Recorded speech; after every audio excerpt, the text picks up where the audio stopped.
Le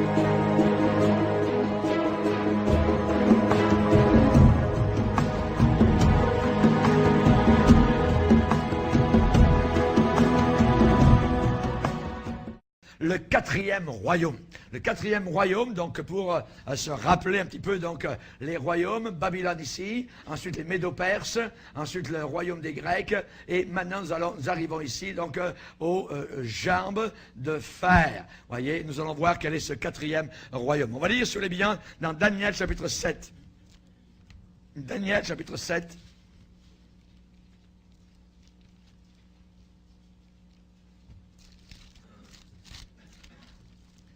Daniel chapitre 7, et nous allons lire spécialement à partir du verset 7. Et ici, ce quatrième royaume est décrit comme un quatrième animal. Après cela, je regardais pendant mes visions nocturnes, et voici, il y avait un quatrième animal. Notez les adjectifs. Terrible, épouvantable, extraordinairement fort. Il avait de grandes dents de fer. Il mangeait, brisait, il foulait aux pieds ce qui restait. Il était différent de tous les animaux précédents et il avait 10 cornes. On va donc voir maintenant un peu plus loin au verset 19. Ensuite, je désirais savoir la vérité sur le quatrième animal, qui était différent de tous les autres, extrêmement terrible, qui avait des dents de fer et des ongles d'airain, qui mangeait, brisait, foulait aux pieds ce qui restait. Verset 23, il me parla ainsi. Le quatrième animal, c'est un quatrième royaume qui existera sur la terre, différent de tous les royaumes, et qui dévorera toute la terre, la foulera et la brisera. Quatrième royaume est quelque chose de terrible. On va lire encore dans Daniel 2, verset 40. Daniel 2, verset 40. Il y aura un quatrième royaume, fort comme du fer, de même que le fer brise et rompt tout. Il brisera et rompra tout, comme le fer qui met tout en pièces. Et comme tu as vu les pieds et les orteils en partie d'argile de potier et en partie de fer, ce royaume sera divisé. Mais il y aura en lui quelque chose de la force du fer, parce que tu as vu le fer mêlé avec l'argile. Et comme les doigts des pieds étaient en partie de fer et en partie d'argile, ce royaume sera en partie fort et en partie fragile. Tu as vu le fer mêlé avec l'argile, parce qu'ils se mêleront par des alliances humaines. Mais ils ne seront point unis l'un à l'autre, de même que le fer ne s'allie point avec l'argent. Et ensuite, au verset 44, il va parler du cinquième royaume, donc le royaume de Dieu. Mais nous allons voir le quatrième royaume. Et le quatrième royaume, dans cette interprétation du rêve de Nebuchadnezzar, eh bien, Daniel a déclaré que ce quatrième royaume, eh bien, serait comme du fer. De même que le fer brise et rompt tout, ça veut dire casse en 1000 morceaux, hein, qu'il soumet toutes choses. Ce quatrième royaume va briser, va rompre tout. Il est symbolisé par les jambes de fer, 2 jambes de fer. On parle ici de l'Empire romain qui a vaincu l'Empire grec. On parle ici de l'Empire romain. Voyez. Et là, donc, il y a environ 2000 ans, l'Empire romain avait 2 jambes de fer. C'est-à-dire que l'Empire romain avait 2 capitales. Une, Rome, l'autre, Constantinople. Le royaume de l'Ouest, romain, et le royaume de l'Est, romain. Exactement comme il y a 2 jambes donc, de fer dans le rêve de Nebuchadnezzar. Maintenant, nous voyons que ce dernier royaume, ici, là, parce que le royaume des Romains, qui a existé il y a 2000 ans, va revenir à la fin avec les 10 orteils. Ce qui veut dire que entre ici, voyez, et les orteils, si on coupait les deux orteils, il y aurait un espace d'environ 2000 ans entre l'ancien empire romain et le nouvel empire romain qui est en train maintenant de remonter à la surface, comme de ressusciter, d'être restauré à la fin des temps avec 10 cornes, 10 rois, 10 puissances, qui, je vous le dis d'avance, qui à la fin, ces 10 rois vont donner leur puissance à un seul, qui sera appelé l'Antichrist. Les gouvernements, les grandes biosphères, les grandes régions du monde où ces 10 rois, on ne sait pas encore exactement, mais on sait que c'est en train de monter sous nos regards, eh bien, vont donner leur pouvoir, leur autorité. Les gouvernements de la terre vont donner leur pouvoir à un seul. Le Canada va donner son pouvoir à l'Antéchrist. Les États-Unis, il n'y aura plus de pouvoirs locaux. Ce sera un seul pouvoir, donc, d'autorité avec une main de fer, vous voyez. Donc, spécialement le fer qui est décrit ici, donc, dans l'Empire romain. Le dernier royaume des hommes sera une extension des 2 jambes de fer. Une extension, c'est ici le dernier. Donc, c'est le 4e, mais on peut dire le 4e A et le 4e B. Mais c'est le même empire romain qui va revenir à la fin des temps, donc, nous, sous nos regards. Et Daniel a écrit à son sujet. Donc, l'empire romain sera restauré, donc va renaître de ses cendres, sera remis en vigueur, reprendra vie. Et dans Apocalypse 17, le verset 10, il est dit qu'il restera pour peu de temps, un temps très court. Ce sera en partie de fer, en partie d'argile. Un mélange de politique et de religion. Mélange de politique et de religion. Daniel 7 nous a dit, on l'a lu, il y avait un 4e animal, on sait que c'est un royaume terrible. Terrible. Personne ne pourra résister. Et on a vu que dans Apocalypse 13, personne ne pourra ni acheter ni vendre s'il n'a pas la marque donc de l'Antichrist sur le front ou sur la main droite. Terrible, épouvantable, extraordinairement fort. Déjà, si on avait dit fort, c'est merveilleux, mais la Bible dit extraordinairement. Une force extraordinaire. D'où viendra cette force? Du pit, littéralement, de l'enfer. Ce sera énergisé par la puissance de Satan. Des grandes dents de fer mangeaient, dévoraient, brisaient en 1000 morceaux, donc toute résistance. Ce sera un bulldozer, voyez, où tout le monde devra se soumettre. Ça sera un royaume totalement différent. Ce qui est en train de se préparer maintenant, nous n'avons jamais vu auparavant sur la planète Terre. Depuis le premier tour que Dieu lui a fait faire lorsqu'il l'a créé. À la fin des temps, ça va être un royaume, le 4e, donc l'ancien empire romain qui va revenir à la surface. Et Daniel a vu une bête si terrible qui ne ressemblait en rien à ce qu'il avait vu auparavant. C'est-à-dire, ce qu'il avait vu, c'était les Grecs, c'était les Médo-Perses ou encore Babylone. Cette bête, ce royaume, sera si laid, si horrible et si fort que ce royaume aura des grandes dents de fer comme les jambes de fer, donc de l'ancien empire romain. Voyez. Il va briser, il va casser, il va fouler aux pieds tous les autres royaumes, toute résistance. Daniel 7,7, différent de tous les animaux précédents. Complètement différent. Le monde dans lequel nous avons vécu, le monde dans lequel nos parents, nos grands-parents ont vécu, on a encore un peu comme eux. Ça sera totalement aboli, ça ne sera plus jamais comme ça a été dans le passé. Ce qui s'en vient en avant, c'est quelque chose d'inimaginable. D'inimaginable. Cette bête avait 10 cornes, 10 rois, 10 rois. Les doigts de pied, en partie fragiles et en partie de fer. Voyez. En d'autres mots, les pieds seront une extension des jambes, une extension de l'ancien empire romain. La description de ce 4e royaume, fort comme du fer, divisé, en lui quelque chose de la force du fer, en partie fort, en partie fragile. Se mêleront par des alliances humaines, ne seront pas unis l'un à l'autre, comme le fer ne s'allie pas avec l'argile. Ces 10 orteils, peut-être que ce sont 10 grandes régions de la terre, des biorégions, voyez, dirigées par des sociétés secrètes comme les Illuminati, ou la franc-maçonnerie internationale, ou comme le Club de Rome. Déjà en 68, le Club de Rome a divisé la planète en 10 biorégions. C'est fait depuis 68. Le globalisme, le nouveau gouvernement mondial est pensé, préparé dans la pensée de certains hommes qui dirigent derrière le rideau le monde.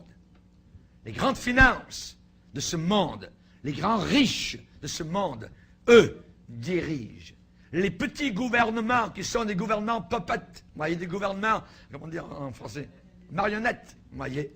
Mais derrière cela, il y a des grands pouvoirs, des conglomérats puissants, vous voyez, capables de faire tomber les banques de la terre, créer le chaos pour créer autre chose. Le 4e royaume effroyable. Chers amis, dans l'Ancien Testament, il y a 22 visions. Dans le Nouveau Testament, il y a environ 12 visions. Et c'est vrai. Maintenant, attention à ceux qui vont dans le monde chercher des visions, par exemple, dans la nécromancie, avec les morts, vous voyez, d'aller chercher des renseignements sur le futur, dans les lignes de la main, dans les cartes, dans les astres, ainsi de suite. La Bible condamne cela au plus haut point.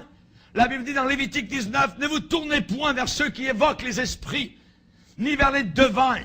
Ne les recherchez point de peur de vous souiller après eux. Je suis l'Éternel, votre Dieu. Lévitique 20, verset 6, si quelqu'un s'adresse aux morts, si quelqu'un parle aux morts, et nous avons une église autour de nous, catholiques, qui nous a appris à parler aux morts, à prier pour les morts, voyez, ainsi de suite. Si quelqu'un s'adresse aux morts et aux esprits pour se prostituer avec eux, je tournerai ma face contre cet homme, je le retrancherai du milieu de son peuple. C'est ce qui est arrivé au roi Saül. Il a cherché une direction à part de Dieu. Et il n'y a pas d'autre direction à part de Dieu sinon celle du diable. Vous voyez? Lévitique 20, verset 27, si un homme ou une femme ont en eux l'esprit d'un mort ou un esprit de divination, ils seront punis de mort. Dans l'Ancien Testament, ils devaient être lapidés, leur sang devait retomber sur eux. Maintenant, la Bible est vraie. Dans sa vision, la vision de Daniel, voyez, c'est que l'Empire romain, qui a existé il y a 2000 ans, de fer, de force, voyez, qui a régné depuis Israël jusqu'au nord de l'Angleterre, jusqu'au nord de l'Allemagne, jusque dans toute l'Afrique du Nord, voyez. Cet empire romain régnait sur tout le monde, je dirais, de l'époque. Et nous avons des films, beaucoup sur les guerres des Romains, ou ainsi de suite. Donc ces Romains-là ont été prophétisés dans la Bible. Dieu le savait qu'ils viendraient au pouvoir. Et qu'ils reviendraient à la fin des temps, à la toute fin. Pas sous la même forme, mais dans le même lieu, dans la même région, voyez. Là où il régnait il y a 2000 ans. L'Empire romain renouvelé, ressuscité, restauré. La Bible déclare ce qui arriva dans le passé. La Bible déclare ce qui va arriver dans le proche avenir. La Bible dit qu'il y aurait Babylone. Est-ce que Babylone a existé? Oui. La Bible avait dit qu'il y aurait les Médo-Perses. Est-ce qu'ils ont existé? Oui. La Bible dit que les Grecs vaincraient les Médo-Perses et Alexandre le Grand a vaincu les Médo-Perses. Ensuite, la Bible avait dit que les Romains vaincraient les Grecs. Est-ce que les Grecs ont été vaincus par les Romains? Yes. Donc, et ensuite la Bible dit que l'Empire romain qui a régné jusqu'à environ 400 va revenir à la fin des temps sous l'aspect d'une confédération de 10 rois à la fin des temps, qui donneront finalement à la toute fin leur pouvoir à un seul, qui sera l'Antéchrist.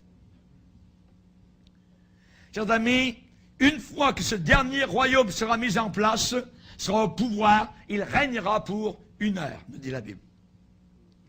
Ils vont donner... Ces 10 rois vont donner leur puissance à la bête, appelée dans la Bible l'Antichrist. Voyez.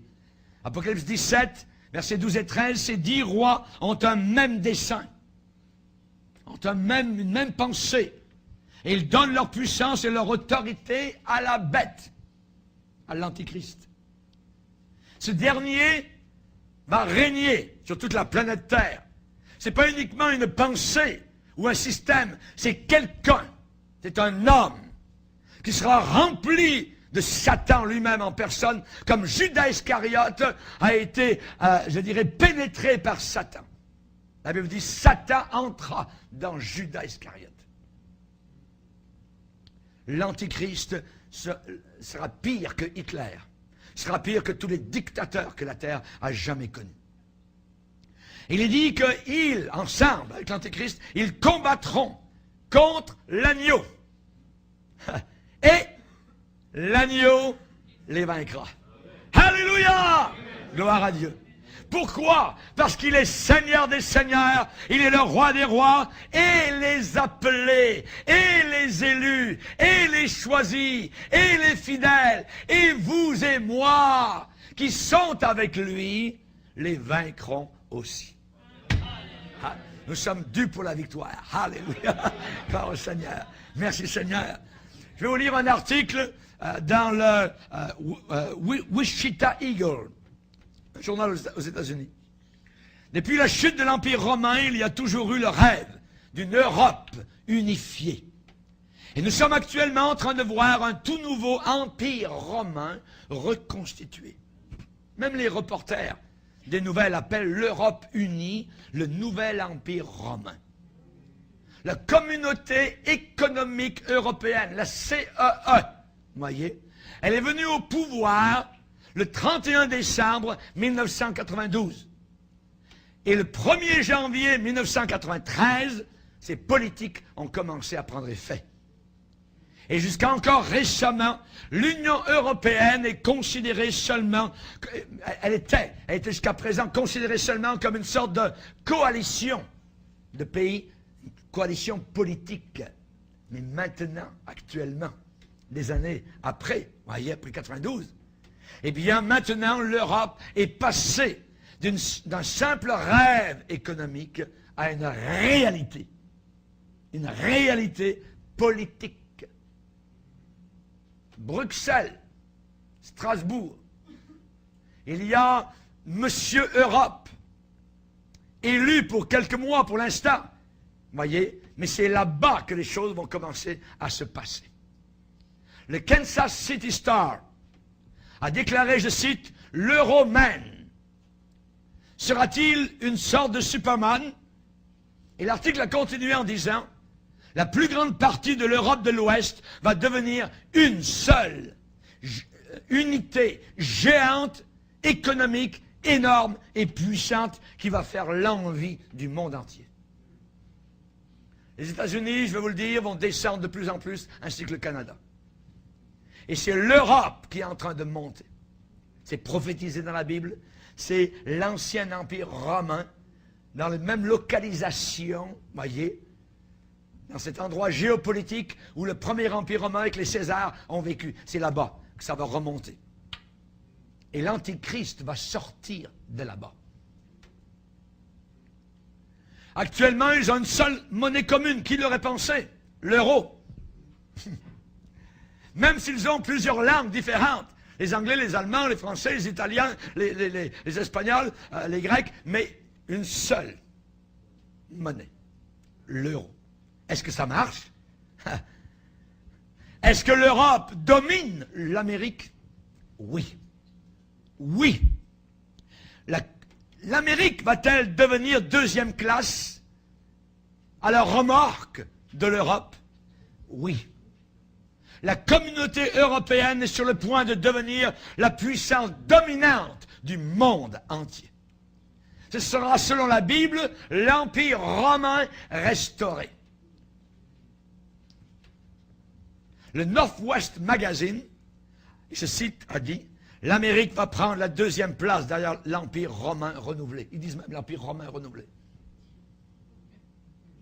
Quand vous entrez en Europe, si vous voyagez, si vous êtes un citoyen des 27 pays de la communauté européenne, voyez, vous n'avez pas besoin de remplir des papiers légaux quand vous allez d'un pays à un autre en Europe. Il n'y a plus de douane, ça n'existe plus. Il n'y a aucune douane. Passer de la France à l'Allemagne, passer de l'Allemagne à la Belgique, de la Belgique à la Hollande, il n'y a aucun poste de douane. Depuis les pays de l'Est, là-bas la Pologne, jusqu'à l'entrée de l'Angleterre.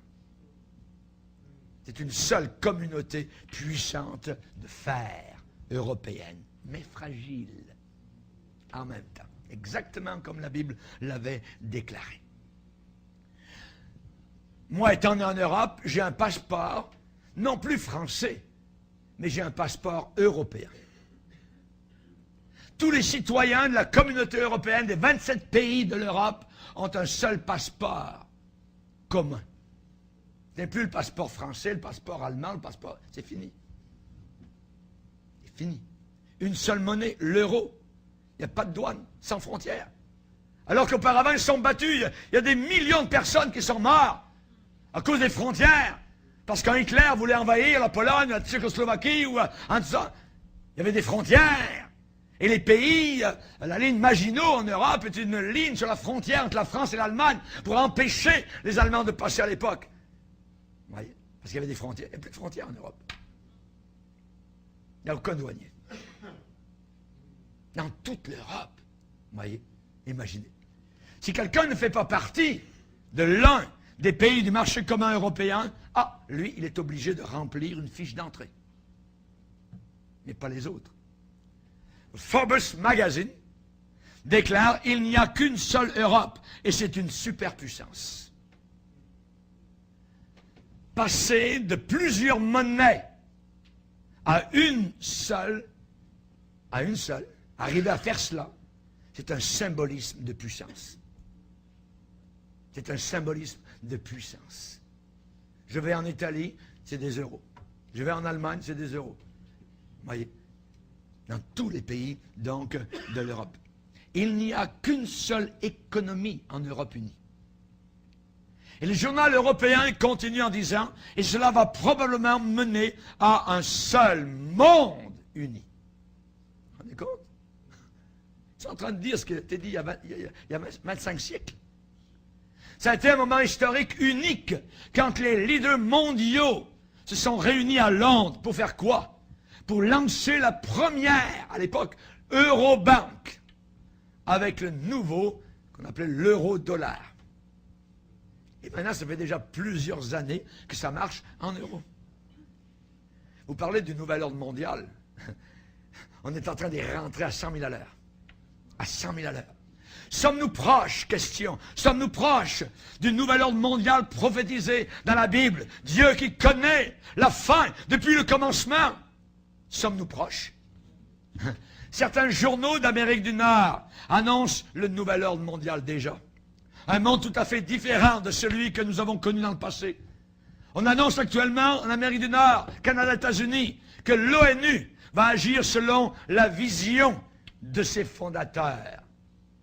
L'Organisation pour eau des Nations Unies. L'Organisation des Nations Unies. Ça a été changé auparavant, ça ne s'appelait pas ONU, ça s'appelait la SDN. Mais c'était le même esprit qui était derrière. Ça voulait dire Société des Nations. Ça a été changé dans les années 40 ou 50 par l'ONU, Organisation des Nations Unies. L'ONU est une agence diabolique. Diabolique. Chers amis,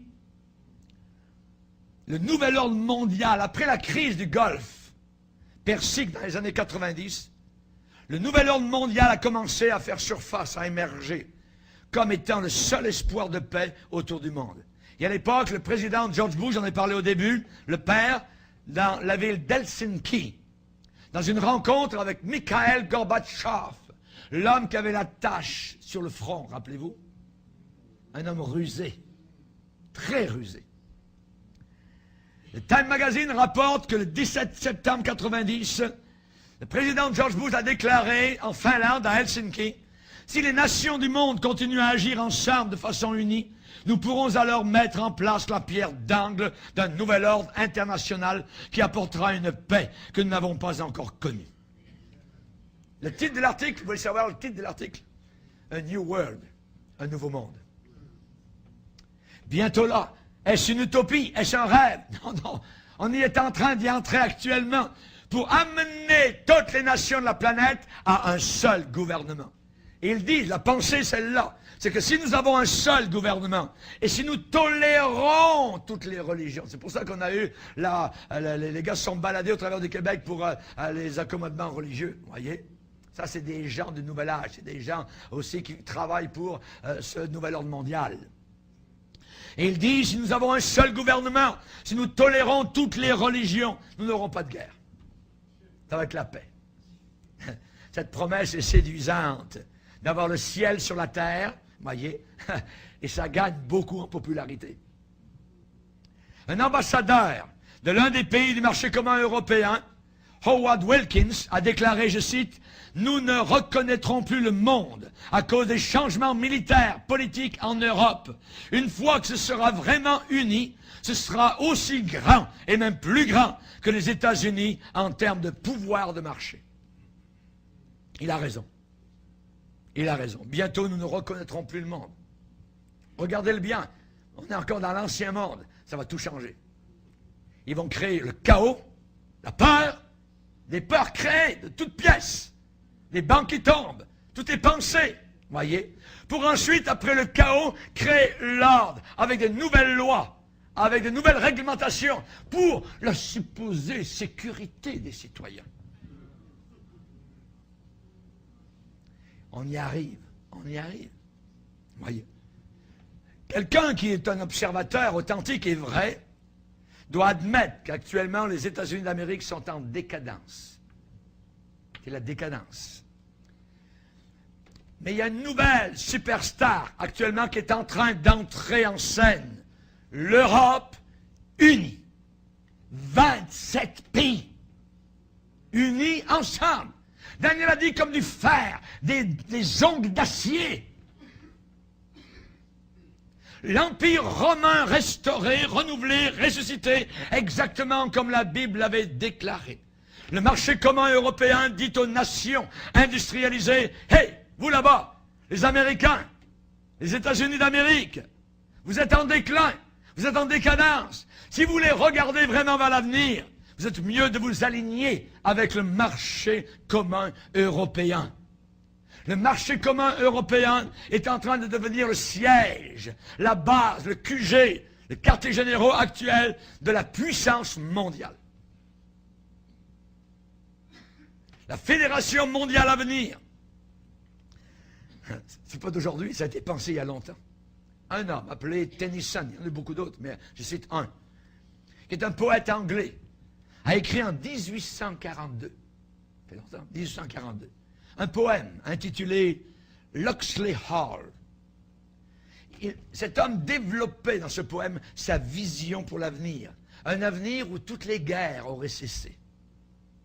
Un monde sans frontières.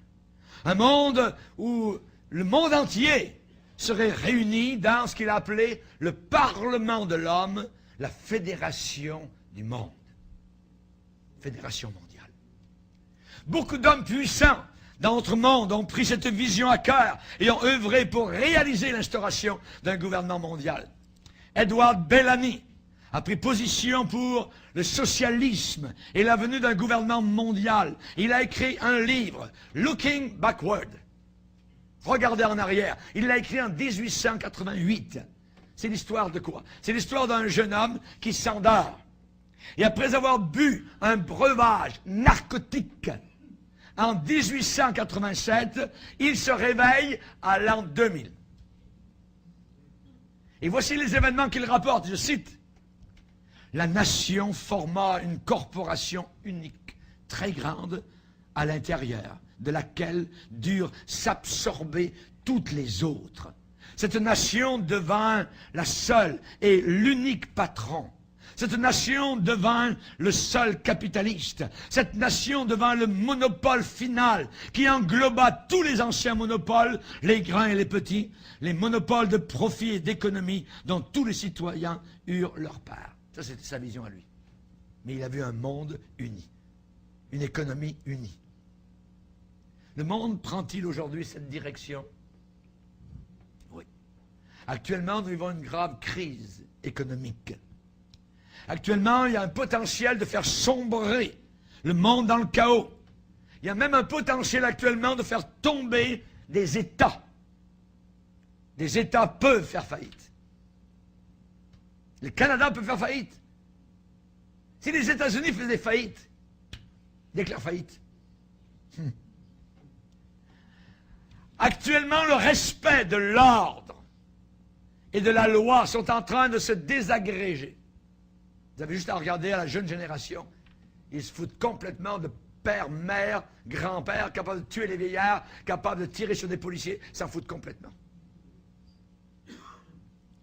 Cela pourrait nous mener à l'avènement d'une société qu'on appelle totalitaire. Cela pourrait nous mener à des gouvernements d'urgence mis en place et soutenus par les forces armées. Pourquoi pensez-vous qu'on est en train de désarmer les gens? Pour qu'ils ne puissent pas se défendre.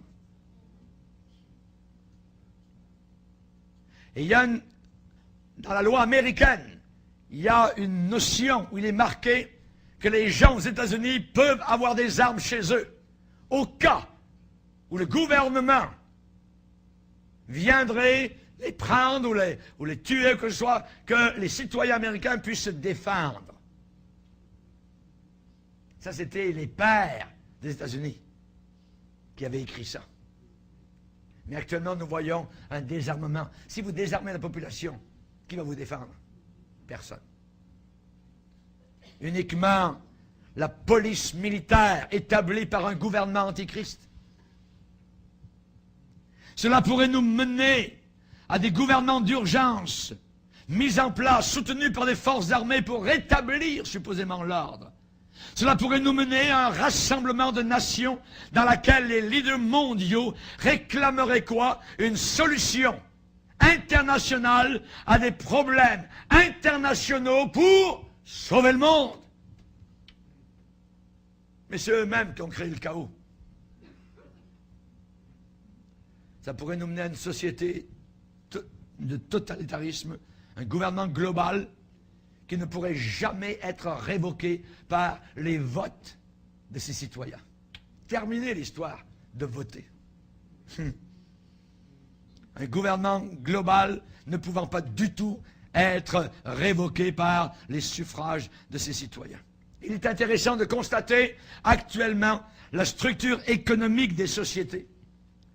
Des sociétés qui viennent de l'Est ou de l'Ouest, des pays de l'Est ou des pays occidentaux.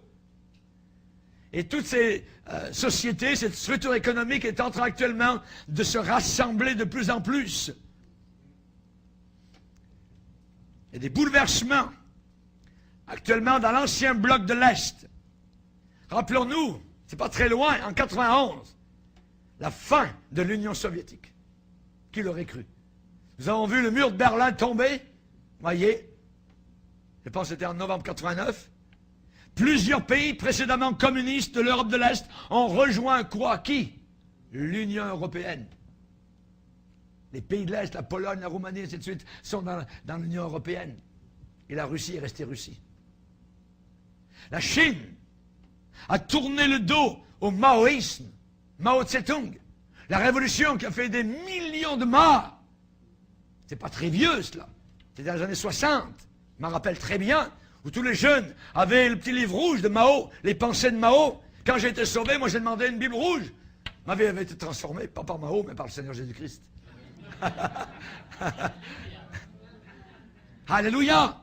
La Chine a tourné le dos à tout cela, au maoïsme, voyez. Et actuellement, la Chine est un mélange de communisme et de capitalisme. Et ils sont très efficaces sur le plan économique. L'État est très efficace. Les pays communistes sont devenus plus capitalistes. Et les pays qui étaient, je dirais, capitalistes sont devenus plus socialistes. Les gens vont vers le gouvernement, on veut de l'argent, on veut de l'argent. Gouvernement. Avant, les gens n'allaient pas frapper aux portes du gouvernement. Les bouleversements actuels, c'est que les pays capitalistes occidentaux deviennent plus socialistes.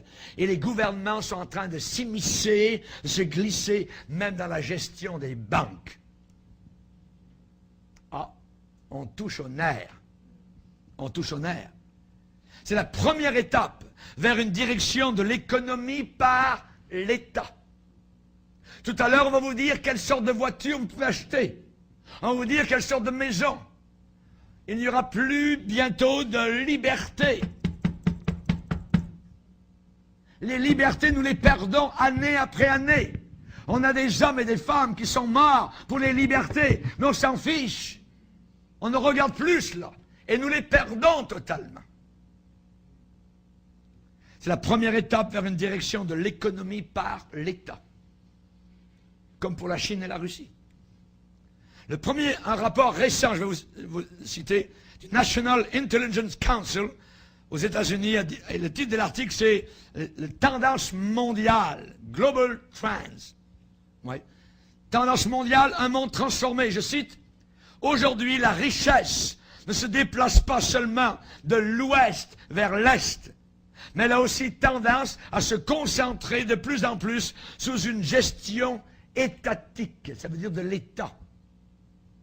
Et dans le sillage de la crise financière mondiale de 2008, la prise en charge de l'économie par l'État exerce un très grand attrait et une séduction croissante tout autour de la Terre, de par le monde entier.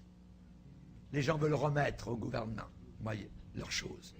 Global Trends, a World Transformed. La tour de Babel. Nous revenons au départ. La tour de Babel, voyez. Il y a un livre intitulé L'Europe s'élève. Et sur la couverture, il y a une image de la tour de Babel. Il y a une image de la tour de Babel, avec ces mots, l'Europe, beaucoup de langues différentes, une seule voix. Est-ce qu'on n'est pas au quatrième animal, quatrième royaume, fort comme le fer? Il y a l'arrière-plan de la tour de Babel sur la couverture. On y voit une grue moderne, voyez, qui touche l'ancienne tour non achevée de Babel. La tour de Genèse 11, elle n'a jamais été achevée, la tour de Babel. Et en plus, il y a 12 étoiles du marché commun qui sont incluses. Et ceux qui ont fait du satanisme savent que c'est un signe diabolique. Est-ce que c'est une simple coïncidence? Sur la télévision au Canada, il n'y a pas très longtemps, il y a un programme, une émission spéciale de 2 heures. Et cette émission a été appelée « L'Europe débridée », l'Europe déliée, unbounded. Voyez. Et dans ce programme, l'Union européenne, on disait que l'Union européenne était destinée à diriger le gouvernement du monde entier, alors que les États-Unis et le Canada allaient se mettre de côté sans aucun pouvoir.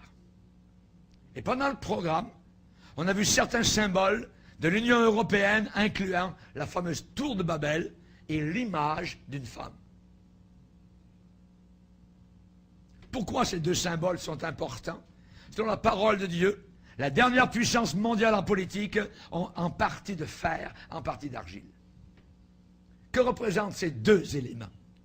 C'est que dans les derniers jours, on nous parle dans l'Apocalypse 17 qu'une grande prostituée sur une bête a fonctionné autour de la terre et que cette grande prostituée va commettre la fornication. On parle ici de religion. Elle se vendra au roi du monde. Apocalypse 17, verset 15. La religion et la politique. Est-ce qu'on n'a jamais autant parlé de religion et de politique en même temps que actuellement notre génération? On y est. On y est. La religion et la politique vont se rejoindre ensemble. Pourquoi? Pour amener tous les hommes sous un seul gouvernement et avec une seule religion. Quelle sera la fondation, le fondement de cette grande religion mondiale? L'écuménisme. Mais ça va s'appeler le mouvement du nouvel âge. Toutes les religions seront bienvenues, sauf une. C'est la religion qui dit que Jésus-Christ est le seul chemin, la vérité et la vie. Préparez-vous. Le chemin est étroit et il va être de plus en plus étroit. Quel sera le fondement de cette grande religion mondiale? Le mouvement du nouvel âge, c'est la religion qui grandit le plus vite actuellement aux États-Unis. Et ça a déjà infiltré les églises, les écoles, le monde des affaires. Ceux qui disent, il y a du bon dans toutes les religions. Car ceux qui disent ça, vous voyez, ils y sont à l'intérieur. Ce mouvement a déjà infiltré les églises, les écoles, le monde des affaires, les médias, les cours de justice. Les plaques des 10 commandements de Dieu ont été ôtées des cours de justice. Dans les sports aussi. On apprend aux enfants à l'école à visualiser, à vivre des expériences hors de leur corps, à suivre des spirit guides, qui sont des démons. On leur enseigne à être hypnotisés, à faire du yoga, méditation transcendantale, le Reiki, les guides spirituels, à aimer les livres de Harry Potter, voyez, les films d'horreur, films de sexe, ainsi de suite. Bientôt, nous n'aurons même plus le droit de prier. Le gouvernement est capable de venir et de fermer nos lieux de culte, même au Canada. Saviez-vous qu'au Canada, voyez, il y a une loi qui est passée il y a environ 4 ou 5 ans, et c'est inscrite, enchâssée là-bas à Ottawa, que la Bible est un livre de haine. C'est enchâssé au Canada, au gouvernement à Ottawa. J'étais en mission en France, un printemps, il y a 4-5 ans, et un pasteur qui a regardé Internet, en voyant le petit drapeau du Canada, m'a apporté un papier. Il m'a dit, regarde, à Ottawa, il était passé cette loi-là, que la Bible était un livre discriminatoire, haineux. Il suffit qu'il ressorte ça, c'est passé. Il suffit que les policiers arrivent et vous disent, on ferme votre lieu de culte, vous n'avez plus le droit de vous réunir. Terminé. L'Église devrait se préparer à passer underground. Elle devrait se préparer à passer par des persécutions actuellement. Parce qu'il s'en vient des choses contre les vrais chrétiens, pas les autres. Il y a des églises qui se disent chrétiennes, mais qui ne seront pas fermées, parce qu'ils ont les liens avec monsieur le maire, avec ceci, avec cela, ils sont conciliants, ils donnent la nourriture aux pauvres, ils font ceci, cela, ils reçoivent de l'argent du gouvernement, tout ça, ils ont la pâte graissée, eux, il n'y a pas de problème. Mais ces gens-là, qui disent, qui déclarent, qui sont prêts à mourir parce que Jésus-Christ est le seul et unique chemin, et que ceux qui disent le contraire, eh bien on dit qu'ils vont en enfer, ces gens-là, la planète Terre ne peut plus les supporter. Ne pourra plus les supporter. Nous avons un exemple frappant, vous voyez, c'est le nouveau président des États-Unis qui a cet esprit-là. Obama. C'est une inspiration que cet homme, un jeune Thaïlandais de 29 ans, a dit, il est le premier président des États-Unis véritablement international, que le monde n'ait jamais connu. Il a eu une enfance asiatique, il descend d'Africains et son nom est proche oriental. Dans son nom, il y a Hussein. C'est un véritable président mondial. Juste avant l'élection, le magazine des États-Unis Newsweek avait publié un article intitulé « Le monde espère son premier président ». Le monde espère son premier président. Et la conclusion de l'article disait « Le monde a déjà voté, élection après élection, et ce qu'il veut et pourrait ne pas recevoir, même si Obama a été élu, c'est un Gandhi américain. » Vous savez, Gandhi, peaceful, tout ça, hein, aux Indes. Un Gandhi américain, un Gandhi qui non seulement parle pour la minorité opprimée, mais appartient à celle-ci. Le monde a déjà un aperçu de l'homme qu'il attend par une après-midi ensoleillée du mois de juillet dernier à Berlin, où 200 000 personnes étaient réunies en Allemagne, à Berlin. Et Obama, donc, n'avait même pas jamais attiré 200 000 ici aux États-Unis. Il a saisi l'occasion, vous savez ce qu'il a dit à ces 200 000 Allemands? Hommes et femmes du monde, regardez Berlin, où un mur est tombé, où un continent s'est rassemblé, et où l'histoire a prouvé qu'il n'y avait pas de défi trop grand pour un monde qui se tient uni. Il a l'esprit de l'Antéchrist. À Chicago, il a déclaré, après sa grande victoire devant la foule de près de 90 000 personnes, Ma victoire a été décidée par les Américains, jeunes et vieux, riches et pauvres, démocrates et républicains, noirs et blancs, hispaniques et asiatiques, amérindiens, homosexuels, hétérosexuels, handicapés et valides, qui ont fait connaître au monde le message que nous n'avons jamais été un assortiment d'individus ou un assemblage d'États démocrates ou républicains. Nous sommes et serons toujours les États-Unis d'Amérique. Est-ce que vous entendez le sifflement du serpent à sonnette? Est-ce que vous entendez le violon de l'enfer qui commence à grincer? Quand on lui a posé la question sur sa foi, qu'est-ce que vous croyez, Monsieur Obama? Il a dit, je suis chrétien. Je suis enraciné dans la tradition chrétienne. Je crois qu'il existe cependant de nombreux chemins menant au même endroit. Oui, mais ce n'est pas le même endroit que moi. Je crois qu'il existe de nombreux chemins menant au même endroit. Jésus a dit, je suis le chemin. Il y a un seul médiateur entre Dieu et les hommes, et c'est Jésus-Christ. Alléluia, gloire au Seigneur. Il a dit, je crois qu'il existe de nombreux chemins menant au même endroit. Et c'est une croyance selon laquelle il y a une puissance supérieure, selon laquelle nous sommes tous reliés en tant que peuple, blablabla. Bla, bla, bla. Et il a affirmé, on lui a posé la question, est-ce que vous êtes certain d'aller au ciel? Un chrétien qui est né de nouveau dit, oui. On lui a posé la même question. Il a dit qu'il ne savait pas s'il irait au ciel, et il ne croyait pas non plus que l'alternative était d'aller en enfer. Tous les chrétiens croient cette alternative. Si quelqu'un ne va pas au ciel, il va en enfer. Il ne croit pas ça, lui. Voyez? En d'autres termes, il croit que toutes les voies mènent à Dieu. Toutes les religions sont bonnes. Il est en faveur des mariages homosexuels, en faveur de l'avortement, et ainsi de suite. Et vous savez ce qu'il a parlé? Il a dit dans la Bible, il y a un merveilleux passage qui s'appelle le Sermon sur la montagne. Il a trouvé que dans le Sermon sur la montagne, c'était une autorisation merveilleuse pour des mariages homosexuels. Hein? Hein? Voyons donc! Il est connu pour être partisan de mariage, je dis bien mariage homosexuel, et il a affirmé que le sermon sur la montagne pouvait être utilisé pour justifier les alliances entre personnes de même sexe.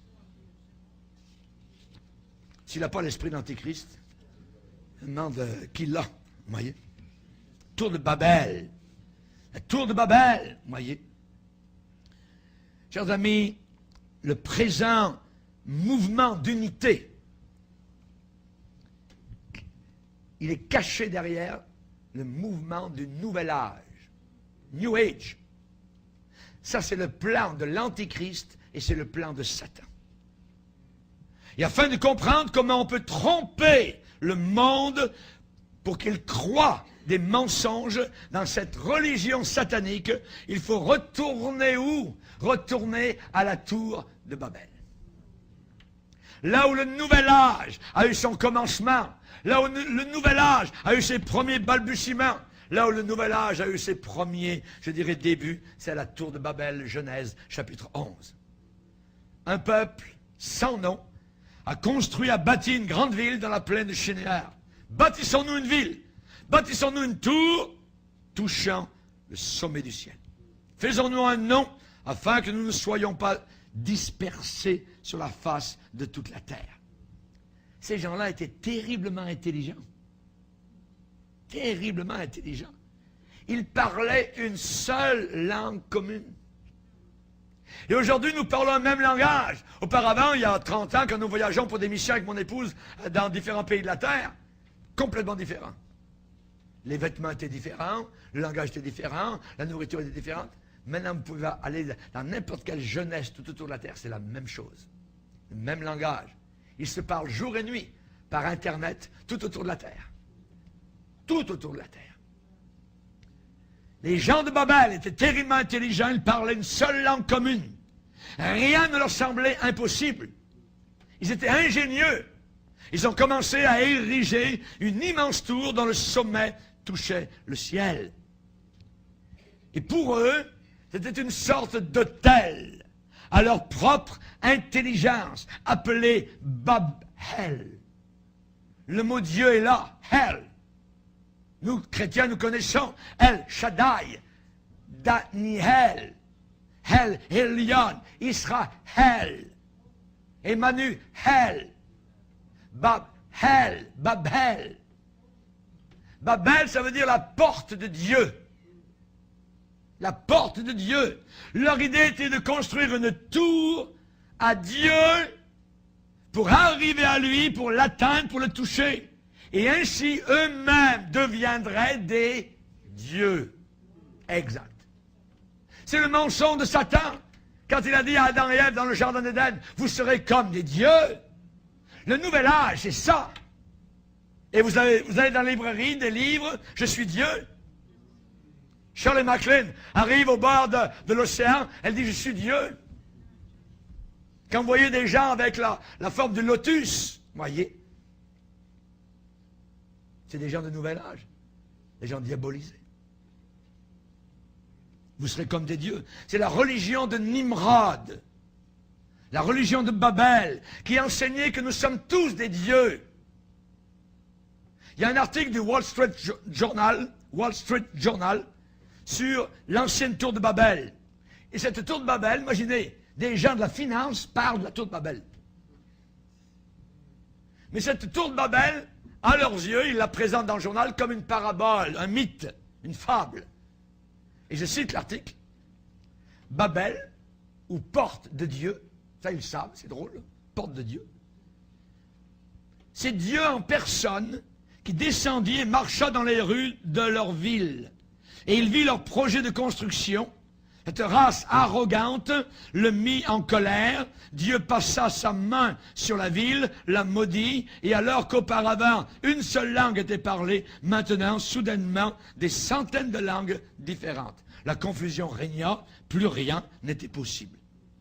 Et l'article disait que la leçon enseignée par cette ancienne parabole n'était plus applicable pour nous au XXIe siècle. Ils sont en train de dire, écoutez les peuples, il faut que nous venions tous ensemble. Il faut que nous rassemblions.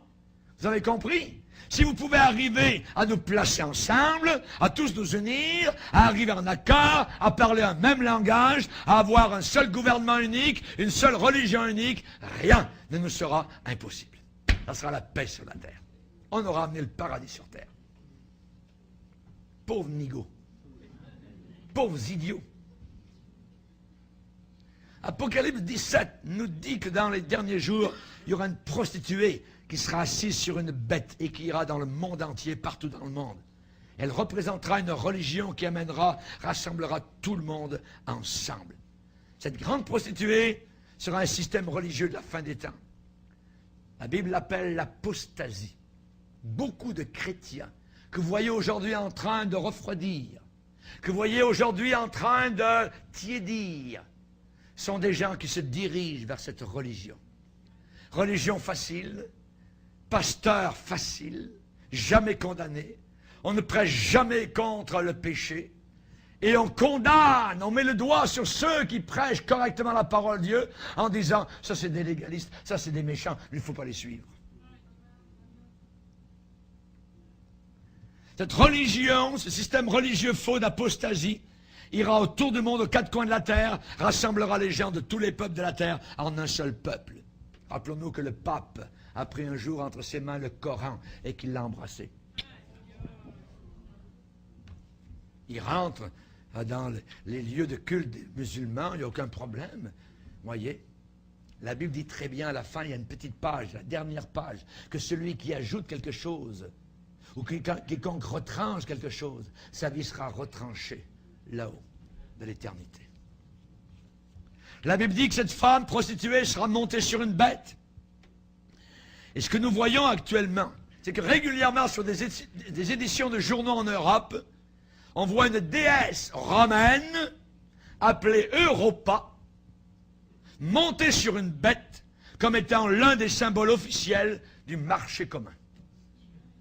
Une femme très belle, Europa, dont la robe descend un peu le long de l'échine du taureau, et elle flotte dans les airs avec elle est assise sur la bête.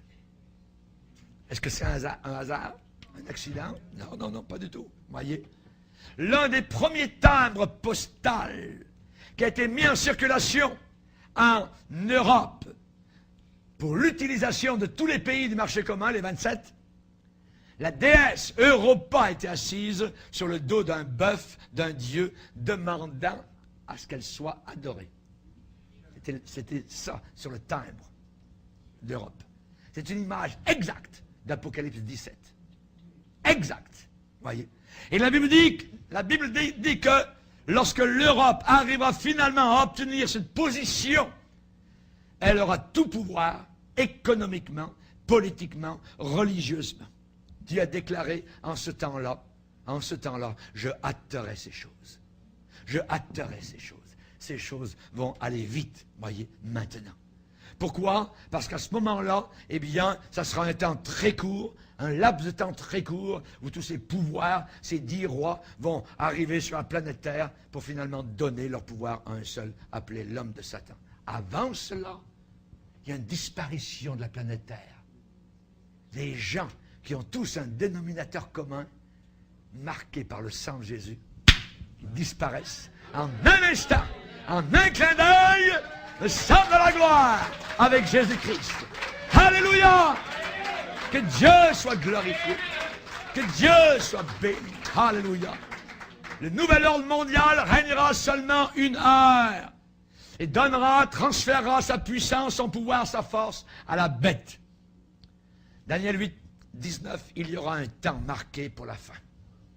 Un temps marqué pour la fin. Jésus a dit, je suis avec vous tous les jours jusqu'à la fin. Il y a une fin. Gloire au Seigneur. Gloire au Seigneur. Amen. Que Dieu soit béni. Les choses cachées sont à l'Éternel notre Dieu. Les choses révélées sont à nous et à nos enfants. Alléluia. Gloire au Seigneur. La deuxième venue de Jésus-Christ en gloire, et nous viendrons avec lui sur des chevaux. Alléluia. Ça va être la fameuse montagne de nulle part va arriver. Alléluia. La petite pierre, pink, voyez, qui va vraiment abattre tous ces royaumes, et elle va devenir un royaume, une grande montagne sur toute la planète Terre. Christ viendra. Les nations de la terre vont pleurer. Ils le verront. Alléluia. Ils le verront. Gloire au Seigneur. Quand on est enlevé, ils ne voient rien du tout. Et quand on revient, ils vont le voir. Et ça va être un règne de fer. Alléluia. Que Dieu soit béni. Nous régnerons avec Christ. Si nous souffrons avec lui, nous régnerons aussi avec lui. Gloire au Seigneur. Juste une petite chose. Pour la statue. Pour la statue. Le premier royaume était en or. D'ici à ici, il y a environ 25 siècles. On appelle ça le temps des gentils. 25 siècles. Ici, c'était de l'or. Ensuite, après, ça dégrade. De l'argent. Ensuite, après, c'est une sorte de cuivre. Ensuite, après, c'est du fer. Et à la fin, on tombe avec de l'argile. Connaissez-vous la gradation, vous voyez, spécifique de ces métaux?